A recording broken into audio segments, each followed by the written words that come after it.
Olwaleero lwe lubadde olunaku olwokuna era olusembyeyo bukya Ssettendekero wa Makerere atandika okutikkira abayizi omulundi ogwa 76. Abakuguse mu by'obuzimbi oba bayite ba engineers, bannamawulire, abakuguse mu mbeera z'abantu n'abalala be babadde mu nsiike. Mu bakuguse mu by'obuzimbi mwe mubadde ne Yunus Lubega nga wa myaka 29. Ono digrii ye agisomedde emyaka 10 okuva mu 2016 lwe yegatta ku Ssettendekero ono.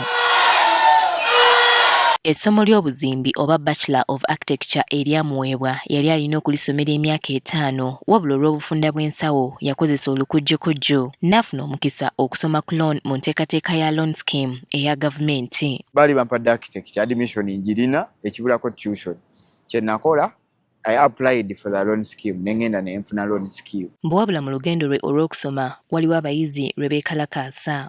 Wabula olw'ebizibu ebitamanya nnyumba mbi yasongebwamu olunwe ng'omu ku abo abaali bakunga abayizi okwekalakaasa. Awo nno embeera we yatandikira okutabuka. Tugende ffene ne tugenda bakuta amayinja awo bakuta amacupa ne bagenda ku University Hall ne bagikuba amadirisa gonna kumpi kugayiwa ku ttaka. Kati be baakwata ekiro ekyo abasinga babagoba baba suspendinga okujjako omuntu omu nze kuba tebankwata kuba saaliwo najja luvannyuma nze tebankwata naye emboozi yonna yeetoolooleranga ku nze era bwentyo nange bwe nalabikira ku suspension nga nange bangobye. Mbudduka ono yamuleetera n'okukola obubi mu masomo agamu era ebibuuzo byagenda okudda nga tagayise bulungi nga galina okuddibwamu oba kiyite retake. Tebawukosi nti enzibuzibu mu koosi yange nga ze zimu yeemu ku byasinga okunnemesa okumaliriza mu budde nti yo yali nkakali naye ku lw'ekisa kya Mukama n'obuyambi bw'abantu nsobodde okubikuba oluku mu mutwe. Kyokka oyinza okugamba nti kino kyali kituuza anti bwe yatuuka mu mwaka gwe ogwokusatu Ssettendekero yamunaabira mu maaso n'emujja ku nteekateeka ya loan scheme olw'ebyo ebyali mu kwegugunga kw'abayizi. Okuddamu nafuna obuyambi okuva mu mikwano gyange gye nasoma nagyo mu secondary then gye nsomye nagyo wano ku university gye nkoze mu hall gyonna gyankwatirangako. Oluvannyuma kyazuulibwa nti yali talina musango emisomo gye n'addamu gitambuza wabula ku mulundi guno ebyokusomera ku loan scheme byali bimuggiddwako. Mbannyonnyola awo nti bannange nze mwangobera bwereere saaliwo bagenda okukebera amasimu balina call logs nga bakebera ku ssimu nti kati eno essimu wali okubiranye ekyo ekirungi essimu yange amasimu gonna gaali genna mugongo so nabanyonnyola nga ne mbagamba nti kati oyo yankubira mukulu wange nali ngenze namugongo bagenda okugattagatta obujulizi bonna nga ndi innocent.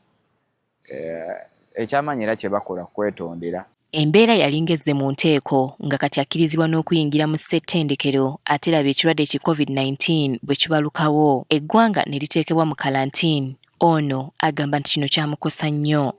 Nenkaaba nakaaba nnyo amaziga nenkubira mukulu wange oyo Viola ne mugamba Viola omanyi koosi eno erabika egaanye sijja kusobola koosi tegenda kusoboka olw'ensonga njigudde kitegeeza nti we naaba wakudda mu kusoma ngenda kuba ngenda mumala emyaka 9 mu kusoma kitegeera emyaka 9 nga ogirowoozaako n'ogamba kati nina okusoma 223 nsome 224 nsome 225 graduatinge mu 226 nga kiringa kirooto. Nti wabula bino byonna tebyamumalaamu maanyi mbu bwe yalowoozanga famire gy'ava n'asalawo okulemerako era bwe buwanguzi kati bwe tulabako.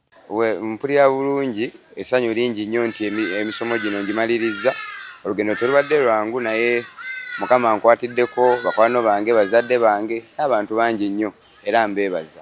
Lubega agamba nti kati kyazzaako kwe kutandika ku digrii ey'okubiri era mu by'obuzimbi asobole okwongera okubikugukamu. Kuba nzikiriza nti omuntu w'aba asomye emikisa gyeggula ate njagala n'okulaga abantu abalala nti okusoma kuno tebakubuusa maaso kuba bantu bangi bemmanyi abakufunyeemu. N'abalala batikkiddwa bagamba nti kye batuuseeko kula lyennyini. Leero lukulu nnyo.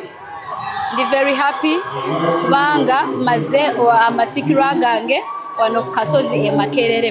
With the masters in journalism and communication, I'm already a practicing journalist So I leave here to go back in the newsroom. Winnie Tesana Kayinja, Agafeyo, Kuspak TV. The authority entrusted to me